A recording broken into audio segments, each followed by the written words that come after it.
Next topic up, without any loss of momentum. 2028, Ruben Gallego. He's doing a town hall in Pennsylvania in the absence of any obvious frontrunner.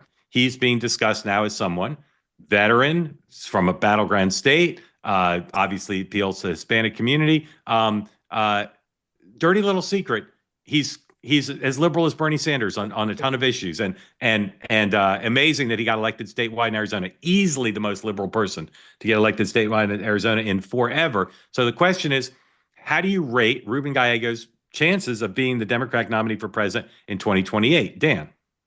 They're not high. I mean, as you say, he did one of the most extreme makeovers of any candidate in a 2-year period ever when he got ready to run for the Senate this past cycle. And I think had the good fortune, and this happens in politics, it's not his fault, that his opponent was fairly poor, to be charitable. And so, even with a really poor candidate, he squeaked out a victory.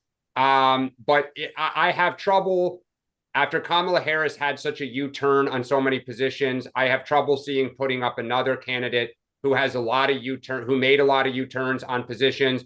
I don't think people know as much about his background. There's a lot of things that I think he would have to explain and probably would lose a little altitude over. But never say never. Crazier things have happened, but I would not put him in the top tier. Joy, where do you put Gallego? Yeah, I mean, I agree with Dan in the sense of, I think the last election really showed that anybody who is extremely liberal probably doesn't have a super great chance because of just where the country is right now. And also, I think that Carrie Lake was a pretty extreme right, as much as I can tell. So it almost was like putting the two extreme sides together. And so I think the fact that he just squeaked it out over that would give him pause. All right. Hey, want to be part of the two-way community all the time? Hit the subscribe button. Great video clips like this, plus conversations like no other, full episodes and more, always available on this channel. You got to hit subscribe to never miss a thing.